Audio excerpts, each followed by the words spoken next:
What's up, everybody? Welcome to the Draymond Green Show YouTube channel. Make sure you hit that subscribe button. Make sure you like the post that you love. But you can get everything the Draymond Green Show right on our YouTube channel. So make sure you subscribe. Check that out. Thank you. You were called a Kobe stopper, and you've talked about being stuck on Kobe Island before. Don't start that, man. I don't need that on my Instagram feed, man. Don't start that talk. But what do you think? What do you think differentiated Kobe from everyone else? Like there were obviously other tough covers. Paul Pierce was a tough cover. Yeah. You played with D Wade. D Wade was a tough cover. Before you played with Brown was a tough. What made Kobe so much tougher to cover than all those other guys? And I did not like Kobe. We were frenemies. We had this like weird passive aggressive like relationship. I never spoke to him outside of the gym, but there was no one I respected more for his mind.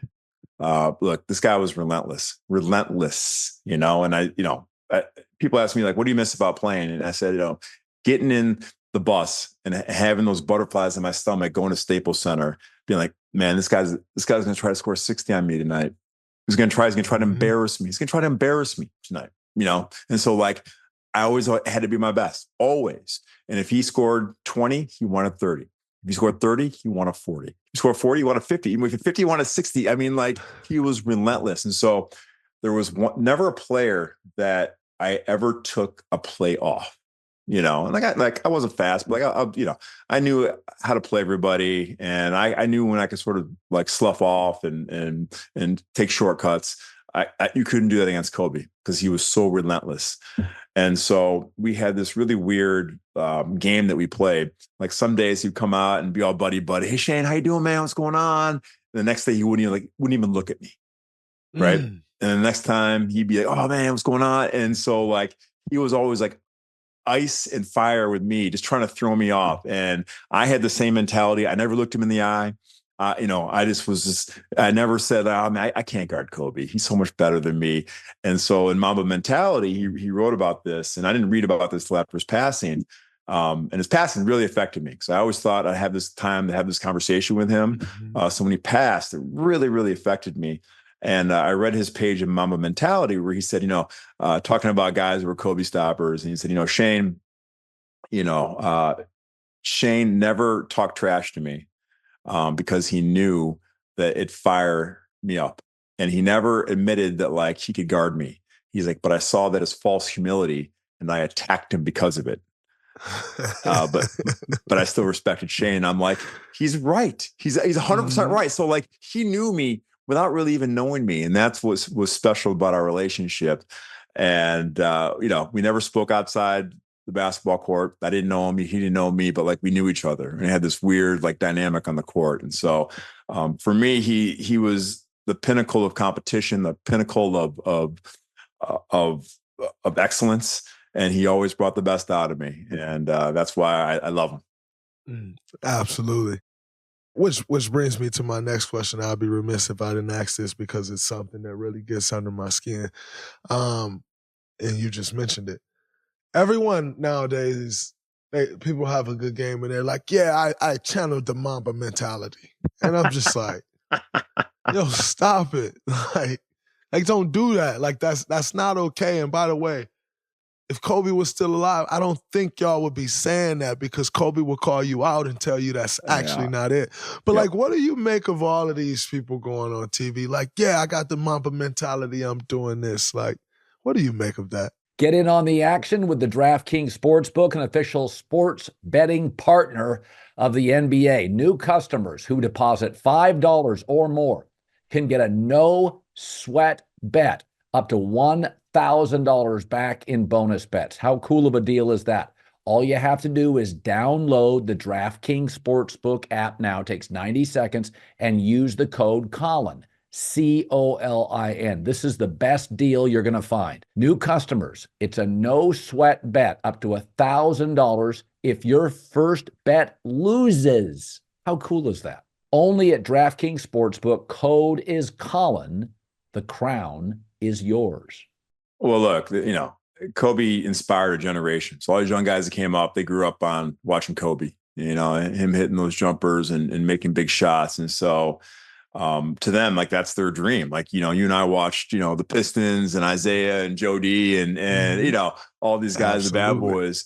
That's what inspired us. All these guys are inspired by Kobe. And so, in this Instagram world, you think somebody just by watching them and, oh yeah, I'm going to be that guy. But like, there's only one Kobe, and there's only one person that puts in the work and understands the sacrifice, understands the discipline, understands, every single night what it takes. Right. And to me, that's what Mamba mentality is. It's a relentless pursuit of excellence. And it's not about like, having a big game. It's about like, this is who I am every single time I step out on the court. And it's the hardest thing. It's the hardest thing in life, hardest thing in basketball, to be that dude every single time you lace him up. Right. And so, I think it's cute that these guys are paying homage to Kobe, but man, do it for as long as he did it at that level, for as long as he did it. And then maybe we can talk. See, and you said that better than I could ever say it. Because you know what I say? I can hate that shit. I hate when people say that. But you put that better than I've ever heard it put. It's about that pursuit of excellence every single night. Because people don't understand that. Like, when you got to do it night in and night out, these young guys come in the league and they like, I want his spot. I want that thing. I want this money, that contract. Yep. And when you have to do that every single night, on a soft Monday. Yep. And, who got the worst record? Detroit got the worst record in the league right now. Yeah. On a soft Monday, soft Tuesday, you roll it into Detroit. It's 2 below outside. And you got to go do that. Yep. Then where's that Mamba mentality then? Yep. So I definitely can appreciate that. Throughout your career in guarding Kobe, you guarded, and I think we all can agree, there were different versions of Kobe, right? Like, you had 24, you had 8, you had Kobe that, people never really talk about it, but you did have Kobe that sometimes would come out and like, I'm getting my teammates involved and make a concerted effort to like get everybody involved and get double-digit assists. And you got Kobe that's come out, to your point, and it's like, no, I'm going for 60 tonight. What were the different versions of Kobe? What was the toughest one for you to guard? Well, look, I came in the league when the Lakers, were doing it. And that's when they had their dynasty.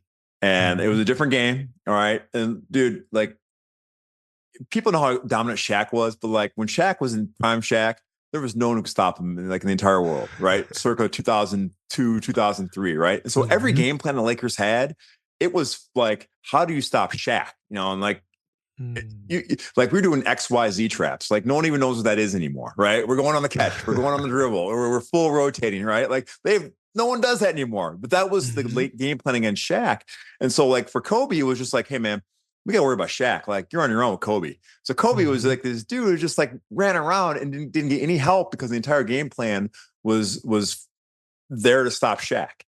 And so, when Shaq leaves, goes to Miami, that was kind of Kobe's time to say, look, like, this is my team, and I'm going to show everybody that, I made this go, not Shaq, right?